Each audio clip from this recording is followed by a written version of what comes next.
Hey everybody, Mike Pfeiffer with Pfeiffer Hobby Supply. Today we're going to do update 110, and I'm going to show you just a few things that I got done. There's not at this stage of the game, there's not a whole lot going on in here, but I'm going to show you some stuff I've been working on, and I'm going to ask you to do something. So if you'll stand by, we'll get to the video right away.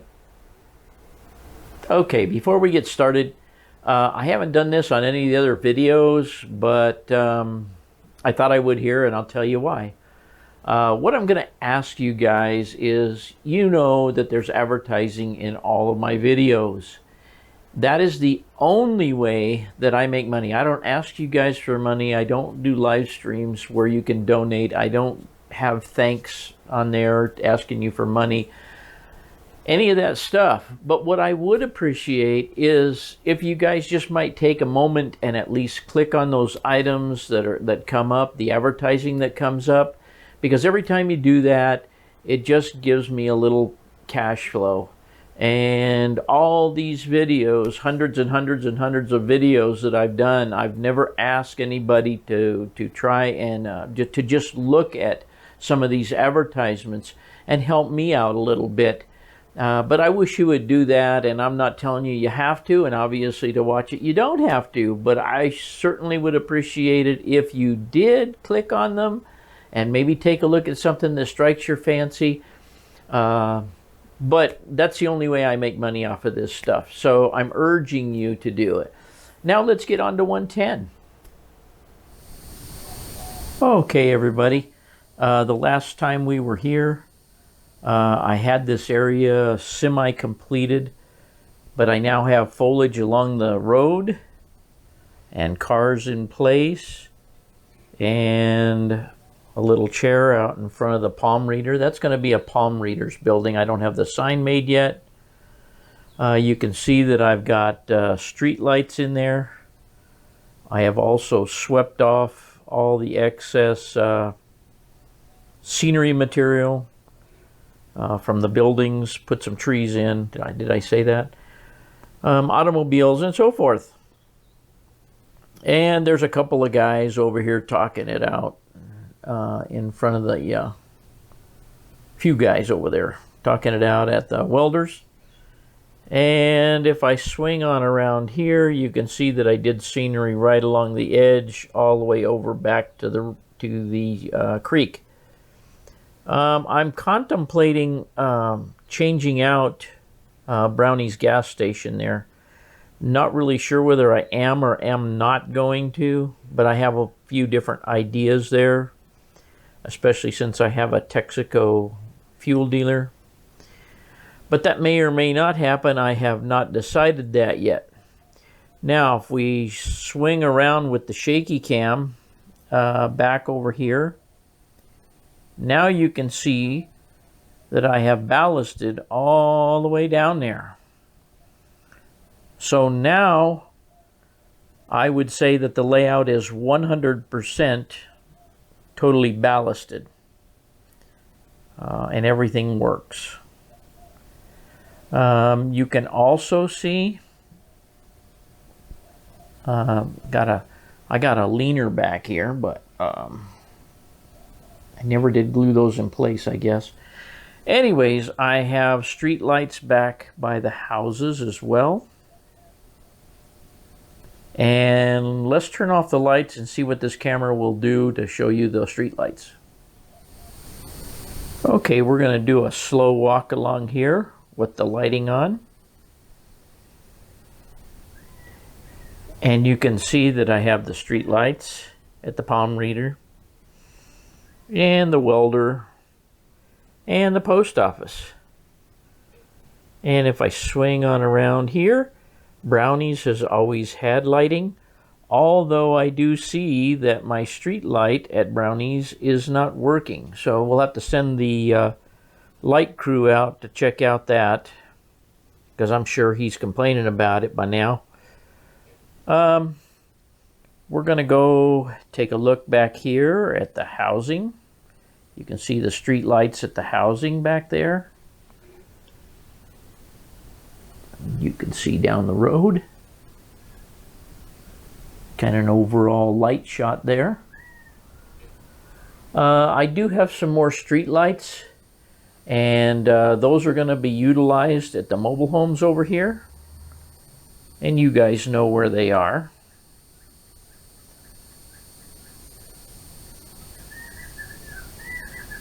But now let's take a look and see what else we got going on.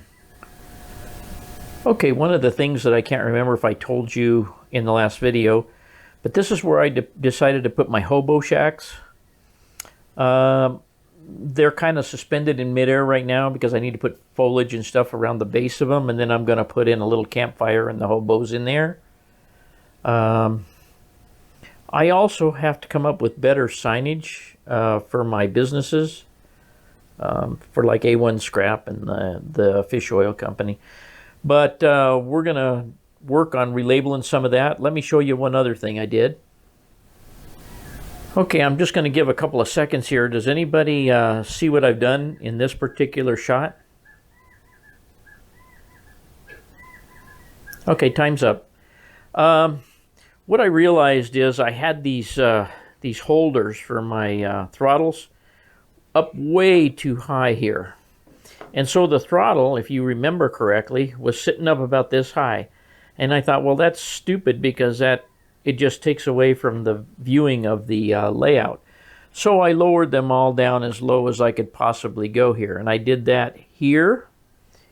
And I did it over here. Not that this one was too high, but I figure if I'm going to put them all down at the bottom, I might as well put them all at the bottom. And then if I swing back around without making you guys dizzy, the same thing was done on that one over there. In fact, I moved it from right next to the two push button holes there over to the left by the Z symbol, so I could get it down further so you wouldn't be looking at that when you were looking at the scenery on the layout. Here I go again, but I haven't done a darn thing with the sanding and fueling facility because I've been a little bit sidetracked with something else. Let me just show you a couple other things I got going on. Okay, I can't really see because I'm holding this camera way up in the air here, but this is the Invisible Man that I just finished. And I just wanted to show you guys how that turned out. I barely have enough room to fit everything up here. If I lower this down, keep going, you can see that I've put one of my weirdos down here because he just barely fits in there. I had to squeeze him in there. Done some model rearranging so that I can fit stuff in here. I have also cleaned up my little table here again, other than my duster, which is lovely to look at, by the way. I am contemplating moving these horny toads and that picture and putting some more shelves there in that area to be able to display some more models. The rest of the room pretty much looks as it did. We do have our same old train coming. I haven't changed out trains in a little while. What I did do is cleaned up a bunch of stuff. There's a bunch of stuff in here you can't see right now. I organized a bunch of things, and I won't go into it too much, but I had an empty 5-drawer plastic container like that one down there, and I've put some stuff, my paints and things, some of my acrylic paints into it. And I'll show you why here just real quickly.